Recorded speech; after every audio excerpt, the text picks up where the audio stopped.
In this video, I'm going to show you the right way to set the gap on points ignition. It's super easy. It only takes a couple of minutes. Let's get it done. When it comes to tools, you'll need a flat blade screwdriver, a gap gauge, and you might need something to bar your engine over with. All right, so we got our distributor cap off. We're ready to go. Before you do anything, I always recommend you check out these wires here, the ones coming in, and make sure that they're not loose where they bolt to the points themselves. If this wire were loose or broken, shorted out somewhere, you would get ignition issues that might make you think your points were bad when really they are fine. So once you've checked that out, we'll go ahead and start adjusting these points. The first thing you need to do is to rotate the engine until the apex of this lobe is on the points themselves, and the points are all the way as far open as they can go. So to do that, we're just going to spin the engine over. You can also bump the starter if you want to. I don't like that method because it's not quite as easy to control. Hopefully you can see this. We are on the apex of that lobe.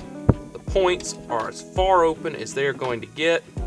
That is perfect. It's right where you want it. I see a lot of people, and I did it when I first started. They'll take this and they'll just back this screw all the way out so that it's super loose. And what that does is it makes your points way too loose. It's so hard to get them to stay where you want them to stay. So instead, what you actually want to do, if they're tight, you want to just break them loose about a quarter to a half a turn. And you just saw the points let go when I backed this other off. That's because I went too far, okay? Normally, this rear one is even more important to just barely loosen it. You come over here to the back of your points, you'll see this little notch cut right here. And you'll also see a slot in your distributor. Just drop your screwdriver in, and that's how you can slide them in and out. Now you'll take your gap gauge, you'll drop it in there. I'm gonna hook my screwdriver back in that slot.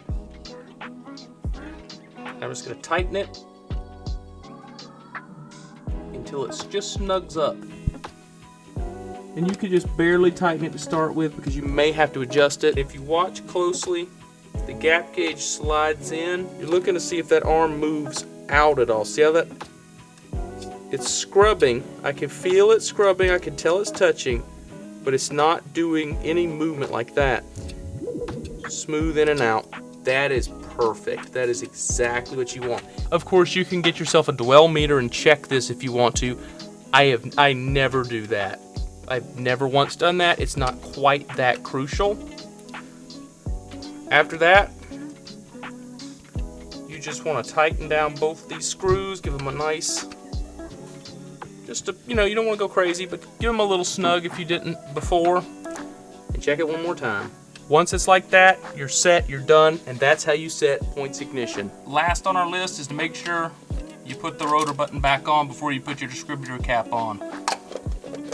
You don't even want to know how many times I've done it. It's embarrassing.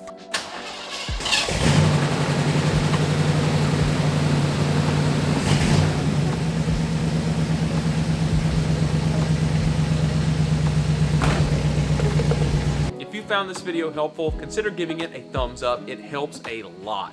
Also, drop a comment down below. Let me know what you think about this video and what you'd like to see next. Thanks for watching, and I'll see you in the next one.